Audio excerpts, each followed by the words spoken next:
ऊपर वाले पर भरोसा करना कभी मत छोड़ना।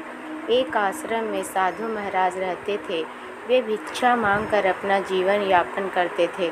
यह सोचकर वह आश्रम से शहर की ओर निकलते हैं कि वहाँ कुछ न कुछ तो मिल ही जाएगा और शहर की भी सैर कराऊंगा।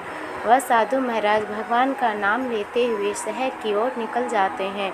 कुछ देर बाद मौसम खराब हो गया और हल्की बारिश होने लगी। वह साधु महाराज बारिश का आनंद लेते हुए चले जा रहे थे कि अचानक बीच में उन्हें जलेबी का छोटा सा स्टॉल दिखा। साधु महाराज को काफ़ी भूख लग रहा था। वह सोचा क्यों ना इस हलवाई से कुछ खाने की चीज़ें मांग लिया जाए, लेकिन उनकी हिम्मत ही नहीं हुई वहां जाने की। तभी हलवाई की नज़र उस साधु महाराज पर पड़ती है जो बारिश में भीग रहे थे। वे मन ही मन सोचने लगते हैं, लगता है साधु महाराज काफ़ी भूखे हैं। तभी हलवाई साधु महाराज को अपने पास बुला लेता है और साधु महाराज को भरपेट भोजन करने देते हैं। साधु महाराज भी उन्हें खूब आशीर्वाद देते हैं, तुम सदा खुश रहो, तुम 2-4 और दुकान खोल लो, आगे बढ़ो और खूब तरक्की करो। ऐसा बहुत से आशीर्वाद देते हैं। साधु महाराज वहाँ से चले जाते हैं। अपनी धुन में भगवान का नाम लेते हुए वर्षा के कारण सड़कों पर पानी भरे हुए अपने पैरों से सींचते हुए अपनी धुन में ही चले जा रहे थे। तभी वहाँ से एक नवविवाहित जोड़ा आ रहे थे।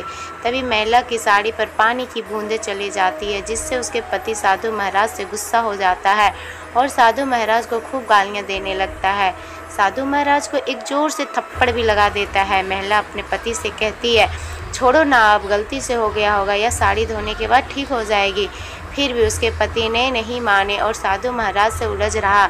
साधु महाराज भी अपने भगवान से मन ही मन कहते हैं, यह आपकी कैसी माया है, कभी भरपेट भोजन देते हो और कुछ देर बाद जोर से चपाटे।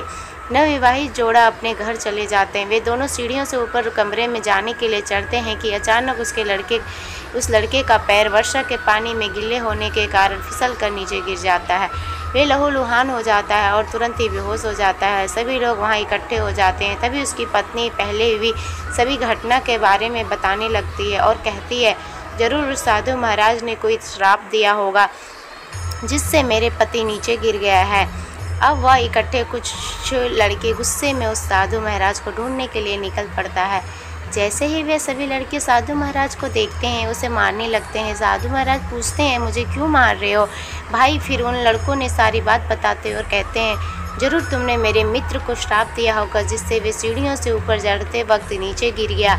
तब साधु महाराज उन लड़कों से कहते हैं, देखो इसमें मेरा कोई गलती नहीं है, मुझसे गलती से उसकी पत्नी की साड़ी पर पानी के छींटे चला गया था, जिससे उसके पति ने मुझे खूब डांटा, एक चपट भी लगाई, मैंने कुछ भी नहीं किया, उन्हें श्राप भी नहीं दिया। उन्होंने यह सब अपने साथी पत्नी के लिए किया। वैसे ही मेरे साथ गलत होते देख मेरे साथी मेरे भगवान चुप कैसे बैठ सकते थे? उन्हें कुछ तो कुछ करना ही था। सभी लड़के शांत हो गए और वहाँ से चले गए।